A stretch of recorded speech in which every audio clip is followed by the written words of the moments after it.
अस्सलाम वालेकुम dear students. आज का हमारा जो टॉपिक है वो है principal of primary health care. Principal of primary health care से पहले हमने अल्माटा डिक्लेरेशन को पढ़ा था, फिर पीएचसी को पढ़ा थे कि पीएचसी का डिफिनीशन क्या है, प्राइमरी हेल्थ केयर का बेसिक मतलब प्राइमरी हेल्थ केयर क्यों हम प्रोवाइड करते हैं, ये सब हमने डिस्कस किया था। आज हम पढ़ेंगे principle of primary health care. Primary health care के कुछ प्रिंसिपल है जो कि 5 है। There are 5 basic principle of primary health care. The first one is equitable distribution. Equitable distribution का क्या मतलब है? मतलब एक ऐसा डिस्ट्रीब्यूशन होना चाहिए। तो कुछ प्रिंसिपल्स थे प्राइमरी हेल्थ केयर की, जिसमें फर्स्ट वन है इक्विटेबल डिस्ट्रीब्यूशन। इक्विटेबल डिस्ट्रीब्यूशन क्या है? एक इक्विटी के बेस पे डिस्ट्रीब्यूशन हो। मतलब अगर एक पेशेंट आ जाए, इसको हम डिटेल से डिस्कस करेंगे आगे। अच्छा जी, अब है मैन पावर, सेकंड है मैन पावर, थर्ड है कम्युनिटी पार्टिसिपेशन। मैन पावर को हेल्थ वर्क फोर्स भी कहते हैं, हेल्थ वर्क फोर्स डेवलपमेंट। और फिर है कम्युनिटी पार्टिसिपेशन जो कि बहुत इंपॉर्टेंट है। और फिर है appropriate technology and the last one is multi sectoral approach. Equitable distribution. Equitable distribution क्या है? In equity in the available of health service measures concern.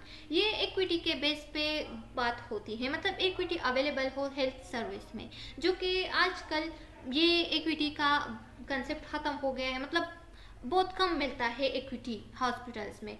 जो अमीर होते हैं उसको ज़्यादा ट्रीटमेंट दी जाती है, उसको सही से ट्रीटमेंट मिल सकती है, लेकिन जो गरीब है उनको सही से ट्रीटमेंट नहीं हो सकती, नहीं होती है आजकल। Supply of health care resources. Health care resources का सप्लाई सही से होना चाहिए, मोर toward effluent areas.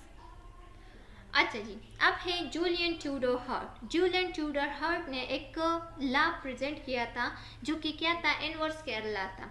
Inverse care law का स्टेटमेंट क्या है? Availability of health medical care tend to very inversely. मतलब जिसको ज़्यादा नीड होगी उसको ज़्यादा अवेलेबल होगा health care tend for it in the population served, need with the need for it in the population served। सही से केयर प्रोवाइड होगा किस चीज़ को? मतलब सही से केयर प्रोवाइड होगा जिसको ज़्यादा नीड होगी। फर्स्ट की principle of the primary health care ensure that individual with more compromised health condition will receive more health services। जो कि ज़्यादा मतलब ज़्यादा बीमार है तो उसको ज़्यादा केयर होना चाहिए, देना चाहिए, उसको ज़्यादा केयर देना चाहिए, उसको ज़्यादा केयर रिसीव होना चाहिए। Commitment to health equity focuses not only on ensuring program input but also reducing differences in health outcome।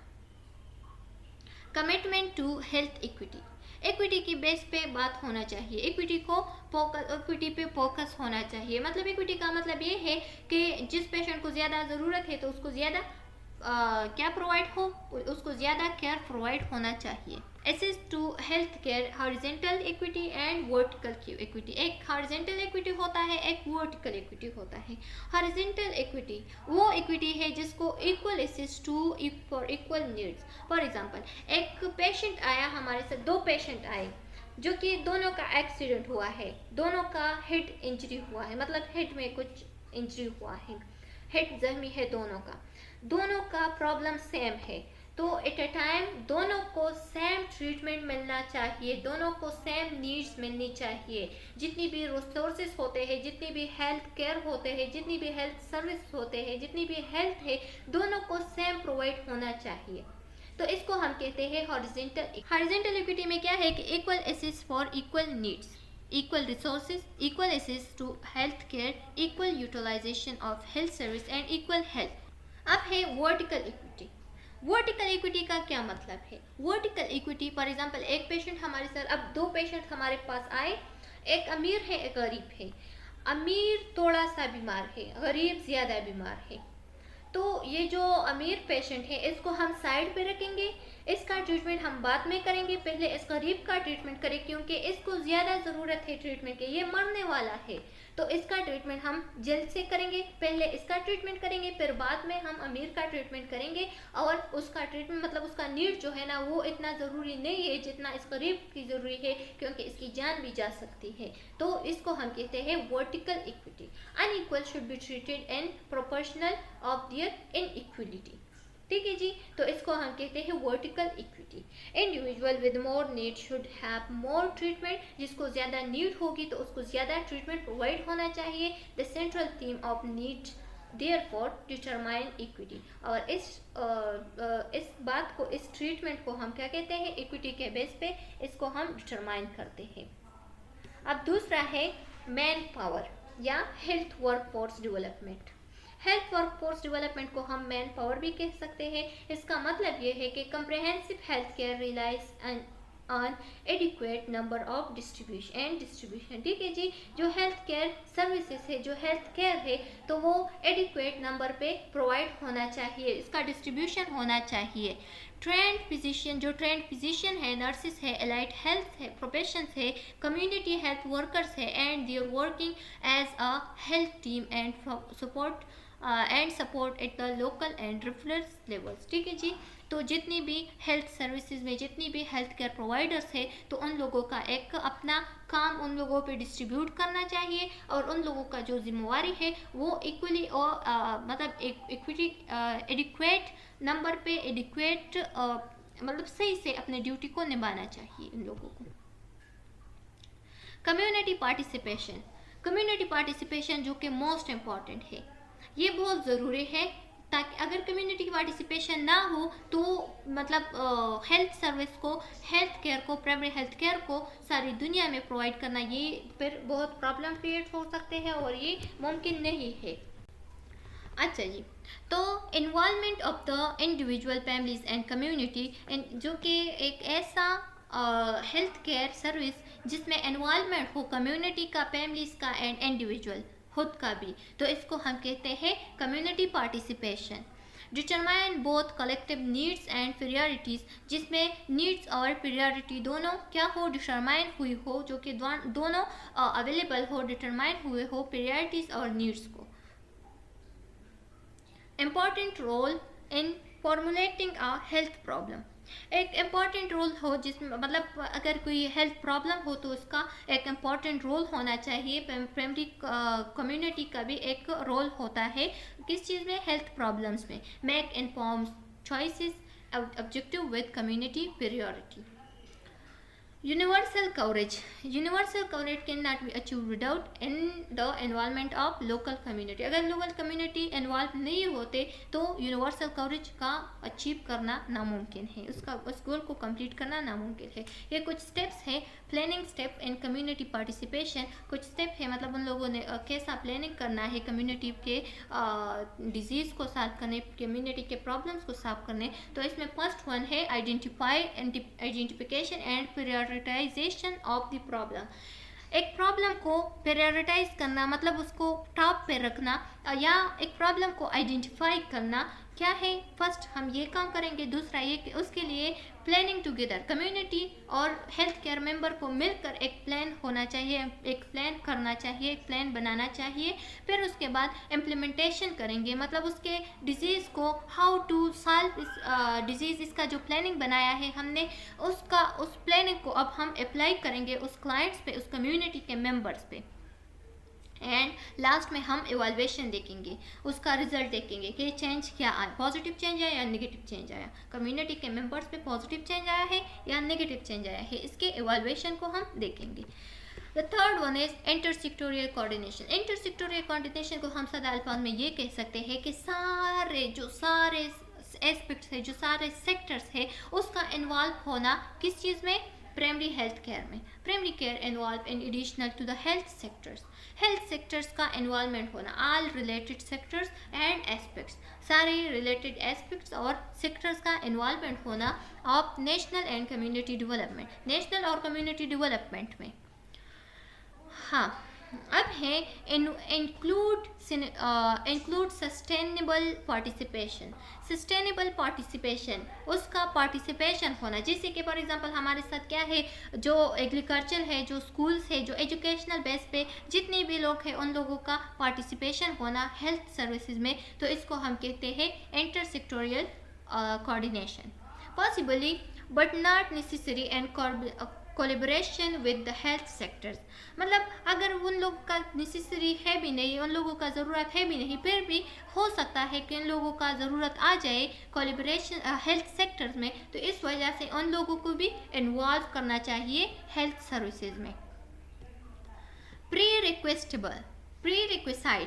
रिक्विसाइट्स of intersectoral coordination. Prerequisites अब क्या होने चाहिए? Number first, proper orientation of policies and programme.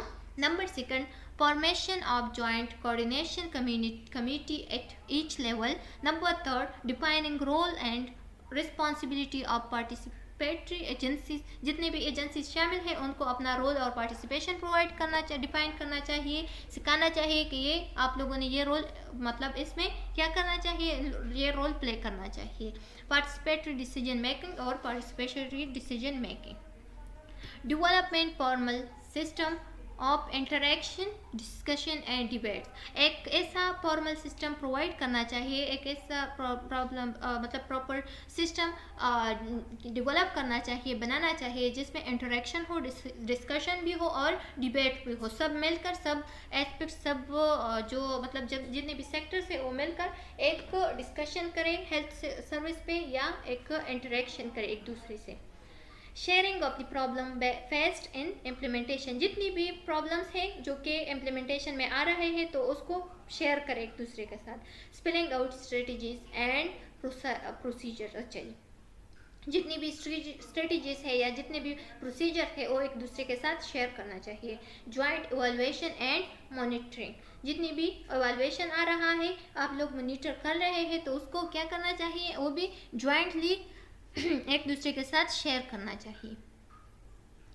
Mechanism of coordination. अब कुछ mechanisms है इस coordination के, जैसे कि list out the name of different sector. जितनी भी सेक्टर्स है उसका नेम लिखना चाहिए।